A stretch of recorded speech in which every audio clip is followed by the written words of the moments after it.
Air conditioning for big buildings. For most buildings, it is, of course, unwise to cool each of your spaces with a separate window unit. Why put a compressor and fan in each room when we might create a more centralized system? A centralized system makes for reduced energy use, fewer pieces of equipment to purchase and maintain, plus, fan and compressors are noisy, and the farther we can move them from the occupied spaces, the quieter those spaces will be. Air performs reasonably at carrying cold air, but water is better at heat exchange and does a superior job keeping cold over long distances. For this reason, many buildings, and some campuses or city districts, utilize chilled water. In this regime, pumps carry water chilled on the evaporator side, which is to say the cold side, of the compression refrigeration loop, to sometimes distant air handling units. The air handling unit then blows air across coils of chilled water rather than coils of chilled coolant as we saw in previous examples, thereby cooling 70-degree return air to 50 degrees for distribution through ducts. The chilled water and coolant never touch or mix. They just exchange heat. To picture this, you might imagine a closed-loop pipe of coolant moving through a barrel of water, which is part of a separate closed loop. Similarly, on the hot side, we might increase efficiency and capacity by removing the heat in the condensing coolant with another separate loop of water. This condenser water is pumped from the condenser to a cooling tower, and water is allowed to cascade over a series of baffles, where the water is cooled by the outside air. When needed, an impeller fan can assist airflow across the cascading water. Some of the water evaporates and is replaced with new water, but most of it falls to a pool, where it is pumped back to the condenser.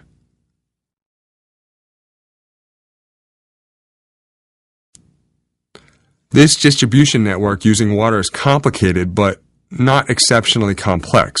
Let's review. Water is cooled by the evaporator and distributed to the air handling units to cool room air. A separate loop of water cools the condenser and carries its heat to the outside air via a cooling tower. You've seen cooling towers on roofs and adjacent to buildings, or as part of central chiller plants. The machine that does the compression refrigeration loop in this layout is termed a chiller. As we've seen, the recirculated air is cooled by the chilled water coil in the air handling unit, but that's a bit of a lazy simplification. In fact, we will use the air handling unit not only as a thermal comfort device, but also an indoor air quality device. Outside air is introduced into the air loop, and that outside air combines with recirculated air from the room before both volumes of air move across a filter. Of course, simply adding lots of outside air without exhausting some of the inside air is not stable. So exhaust fans release some of the portion of the stale interior air, that portion not destined for recirculation, to the outdoors. Exhaust fans often draw from lavatories, chemical storage rooms, machine shops, and other zones where used air is really not welcome to return to the building. Here we see the compression refrigeration diagram that we've been staring at, only in a more familiar setting. Water, chilled by the evaporator side of a rooftop chiller, the cold side, feeds air handling units, each serving its own floor. Simultaneously, a whole separate volume of water looping through a rooftop cooling tower cools the condenser side, the hot side.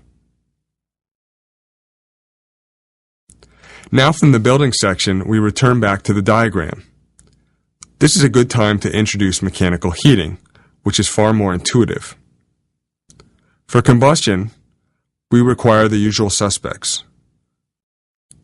I've drawn gas here, but it might be coal, or active solar, or oil. Either way, we need fuel, air for combustion, and a way to exhaust combustion air so that it doesn't make building occupants ill. The burning fuel heats water in a boiler, and that water is distributed, either as hot water or as steam, via another loop to coils in the air handling unit. In the cooling season, the chilled water loop is activated, but during the heating months, the hot water loop is activated.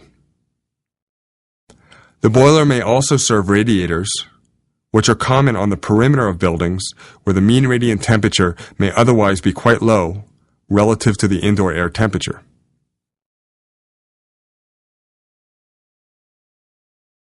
Economizer cycle. Buildings, especially in the interior of large structures, often require mechanical cooling even on very cold nights. This is because the heat generated inside the building by people, lighting, and equipment will offset some of the heat losses through the building envelope. In this kind of cold weather, you may be able to cool your building using the cold air outside instead of using traditional air conditioning. When you do this, when you cool your buildings using the free cold found outside instead of the compression refrigeration loop, it is said that you are using the system in a mode called the economizer. Here, we'll review two methods of doing this, so-called free cooling: water side economizers and air side economizers. In a water side economizer mode, cold air cools, and it really cools because it's winter, the water in the cooling tower. That cold water moves to the condenser side of the chiller and cools the coolant. The expansion valve opens, and this is important. The cooled coolant moves to the evaporator without fighting its way through the expansion valve. And there in the evaporator, it cools the chilled water. We've bypassed the compression refrigeration process entirely and still created chilled water for delivery in the standard way. This small change in the chiller, the opening of the expansion valve, actually prompts a fundamental shift in the very nature of the system. Without the expansion valve, there is no high and low pressure, no condensing or evaporating coolant, no state change, and no compression refrigeration loop. Rather, the chiller is transformed into a simple heat exchanger, an intermediary exchanging heat between the chilled water loop and the cold water coming from the wintertime cooling tower.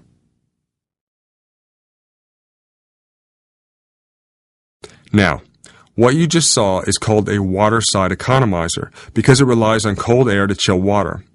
Like a water side economizer, an air side economizer uses the cold outside air to bypass traditional air conditioning in an effort to save energy. Why air condition when it's cold outside?